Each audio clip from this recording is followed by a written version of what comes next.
Virginia Woolf said that one cannot think well and sleep well if one hasn't dined well.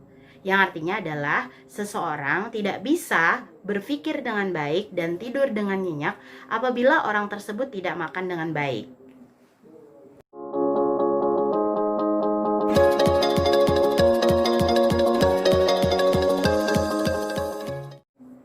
Assalamualaikum warahmatullahi wabarakatuh. Berjumpa lagi bersama Ustazah Anita dalam pelajaran biologi. Setiap kepingan makanan akan dicerna oleh sistem pencernaan. Organ-organ pencernaan akan bekerja serempak untuk satu tugas, yaitu mengubah bahan baku makanan menjadi nutrisi dan energi untuk kamu tetap hidup. Nah, membentang sepanjang tubuh, sistem pencernaan terbagi menjadi 4 komponen. Yang pertama yaitu adalah saluran pencernaan.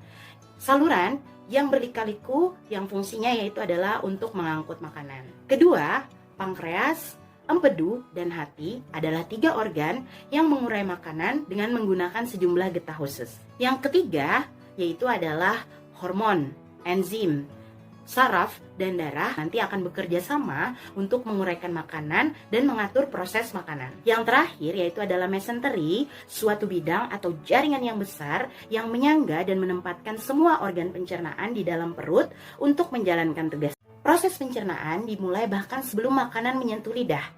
Ketika kita melihat makanan yang lezat, kelenjar yang ada di dalam mulut itu nanti akan menghasilkan banyak air liur.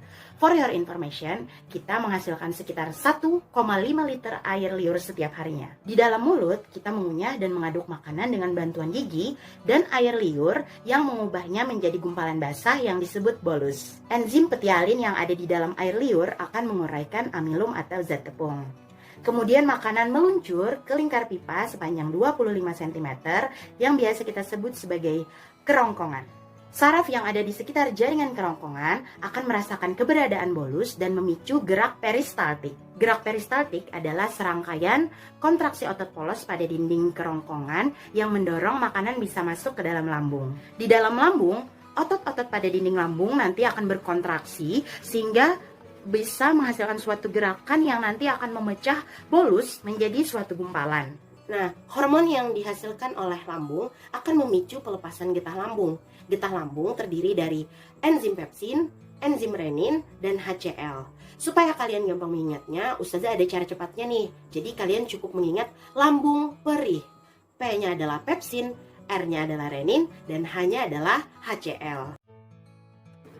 Hormon yang dihasilkan lambung akan memberikan sinyal kepada pankreas, kantung empedu, dan hati untuk memproduksi cairan empedu yang berwarna hijau kekuningan untuk menghasilkan enzim yang nanti akan membantu proses penguraian lemak untuk tahap selanjutnya. Setelah berada 3 jam di dalam lambung, bolus kini menjadi cairan yang berbuih yang kita sebut sebagai bubur Kim.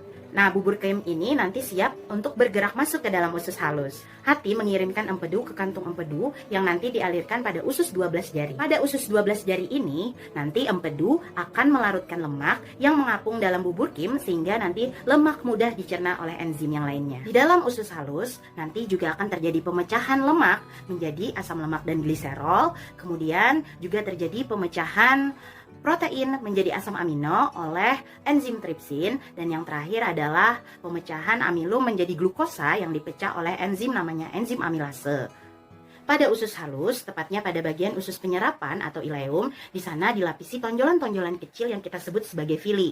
Nah, villi ini nanti akan membuat permukaan usus itu sangat luas. Gunanya untuk memaksimalkan penyerapan dan pemindahan nutrisi ke aliran darah. Kemudian, darah akan membawa nutrisi ke organ dan jaringan tubuh.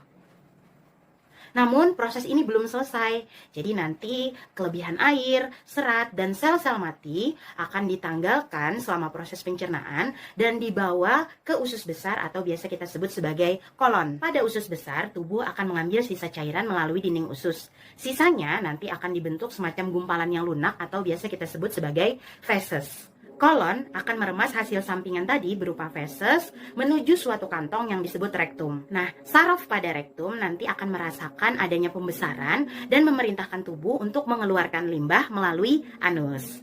Dan perjalanan panjang makanan yang biasanya berlangsung antara 30 sampai 40 jam akhirnya. Ayo sekolah di Robani.